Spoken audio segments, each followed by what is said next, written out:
بسم اللہ الرحمن الرحیم۔ عزیز طلباء، امید ہے آپ خیریت سے ہوں گے۔ پچھلے لیکچر میں ہم نے غزلیات شروع کی تھی۔ میر تقی میر کا پہلا غزل ہم نے پڑھا بھی تھا، اس کی تشریح بھی کی تھی۔ امید ہے آپ سمجھے ہوں گے، اپنی نیٹ کاپی میں اس کے نوٹس بھی لکھے ہوں گے۔ اب میر تقی میر کی غزل نمبر 2 کی پڑھائی ہے آج، اور پھر اس کی تشریح بھی۔ تو آپ کی توجہ آپ کی کتاب کی طرف ہونی چاہیے، اور آپ غزل نمبر 2 صفحہ نمبر 115 پہ دیکھ سکتے ہو۔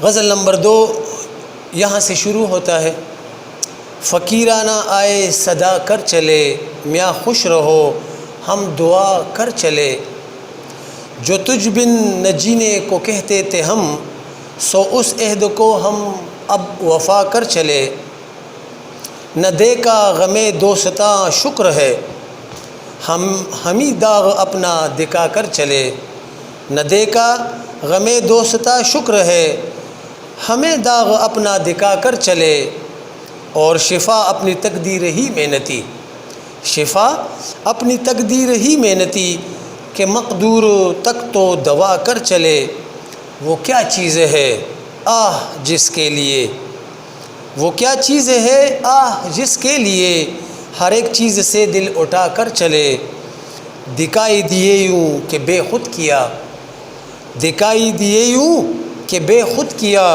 ہمیں آپ سے بھی جدا کر چلے، جبھی سجدہ کرتے ہی کرتے گئی، جبھی سجدہ کرتے ہی کرتے گئی، حق بندگی ہم ادا کر چلے، اور مقطع ہے کہ کہے کیا جو پوچھے کوئی ہم سے میر، کہے کیا جو پوچھے کوئی ہم سے میر، جہاں میں تم آئے تھے کیا کر چلے۔ یہ انتخاب کلام میر سے یہ غزل لیا ہوا ہے، غزل نمبر 2۔ اب تھوڑا سی اس کی مشکل الفاظ کی میننگ آپ نے اپنے بک میں لکھنے ہیں، اسی لفظ کے اوپر اس کی میننگ لکھنی ہے۔ فقیرانہ آئے صدا کر چلے، فقیرانہ کا کیا معنی ہے؟ درویشوں کی طرح۔ کس کی طرح؟ درویشوں کی طرح۔ صدا کر چلے، صدا آواز کو کہتے ہیں، صدا کر چلے، میاں خوش رہو ہم دعا کر چلے۔ تو اس پہلے شعر میں شاعر فرماتا ہے کہ اصل میں ہم نے ان کی حالات زندگی میں یہ پڑھا تھا کہ وہ انتہائی ملنگ طبیعت والے درویش صفت انسان تھے، میر تقی میر، اور ان کی زندگی بہت تکلیف درد میں گزری تھی۔ میر اصل میں اس شعر میں اپنی کلندرانہ مزاج کو ظاہر کر کے کہتا ہے، ہم تو ان فقیروں کی طرح ہے جو دروازے پر آ کر آواز دیتے ہیں، اور خیرات ملے یا نہ ملے دونوں صورتوں میں دعائیں دے کر چلے جاتے ہیں۔ بس ہم بھی اس دنیا میں آئے ہیں، اور اب جاتے ہوئے باقی رہ جانے والوں کو یہی دعا دیتے ہیں کہ تم اس دنیا میں خوش اور سکھی رہو، ہمارا جانے کا وقت آ گیا ہے، ہم اگر ناخوش بھی ہو تو تمہارے لیے ہمیشہ رہنے کی دعا کرتے رہیں گے۔ فقیرانہ درویشوں کی طرح، صدا آواز، یہ مشکل الفاظ ہے پہلے شعر میں۔ دوسرا شعر ہے کہ جو تجھ بن نہ جینے کو کہتے تھے ہم، سو اس عہد کو اب وفا کر چلے۔ تو اس شعر میں شاعر فرماتا ہے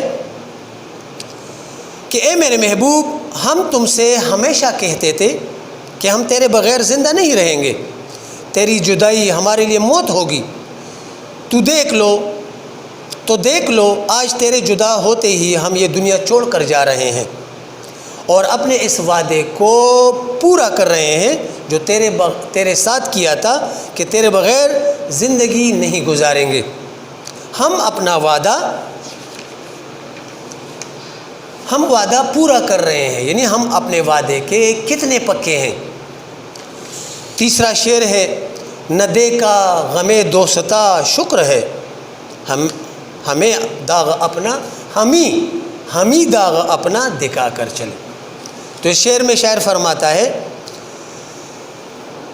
کہ دوستوں کے رنج و عالم سے یعنی غم سے انسان اتنا ہی دکھی ہوتا ہے جتنا کہ اپنا بھائی کے رنج میں ہوتا ہے۔ یعنی اس طرح کسی کا بھائی مر جائے یا بھائی جدا ہو جائے تو جب دوست مخلص دوست ہو اس کے پیچھے بھی وہ اسی طرح غم کا اظہار کرتا ہے۔ اس پر یعنی اس شاعر اس بات پر اللہ تعالیٰ کا شکر ادا کرتا ہے کہ اس نے اپنے دوستوں کے دکھ نہیں دیکھے، اس کے دوستوں اسے ہر وقت خوش و خرم دکھائی دیتے ہیں۔ البتہ شاعر آگے کہتا ہے کہ ہمارا دل بہت دکھی ہے اور داغ ہے، زخمی ہے۔ ہم اپنے دکھی دل کے داغ اپنے دوستوں کو دکھا کر اس دنیا سے رخصت ہو رہے ہیں، یعنی ہم ہی داغ اپنا دکھا کر چلے۔ ہم نے اپنے دوستوں کا غم نہیں دیکھا، شکر ہے ہم نے اپنے دوستوں کا غم نہیں دیکھا، وہ دوست جو بھائیوں کی طرح ہوتے ہیں۔ الٹا ہم نے اپنے داغ، اپنے جدائی کے داغ اپنے دوستوں کو دکھا کر دنیا سے رخصت ہو گئے۔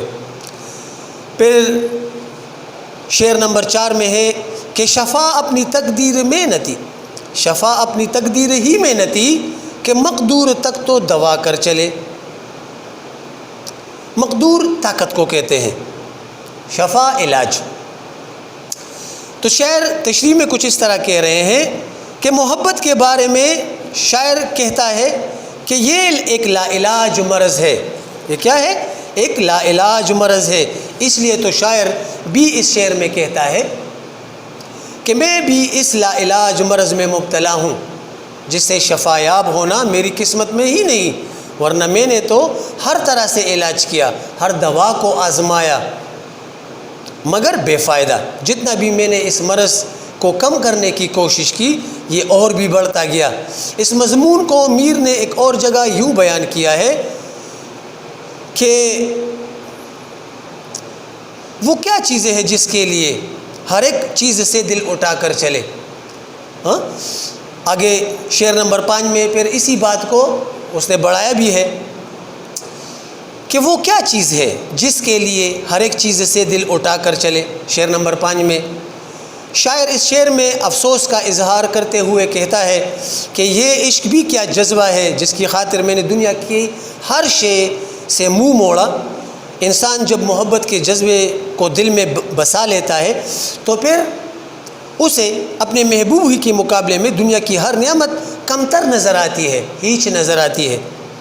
شاعر عاشق کے لیے اس کا محبوب یعنی شاعر عاشق کے لیے اس کا محبوب ہی سب کچھ ہوتا ہے جس کے لیے وہ ساری دنیا کو ٹکرا دیتا ہے، مگر وہی محبوب جب بے رخی دکھاتا ہے تو پھر عاشق کے پاس سوائے افسوس کے کچھ نہیں رہتا۔ شعر نمبر 6 میں ہے دکھائی دیے یوں کہ بے خود کیا، دکھائی دیے یوں کہ بے خود کیا ہمیں آپ سے بھی جدا کر چلے۔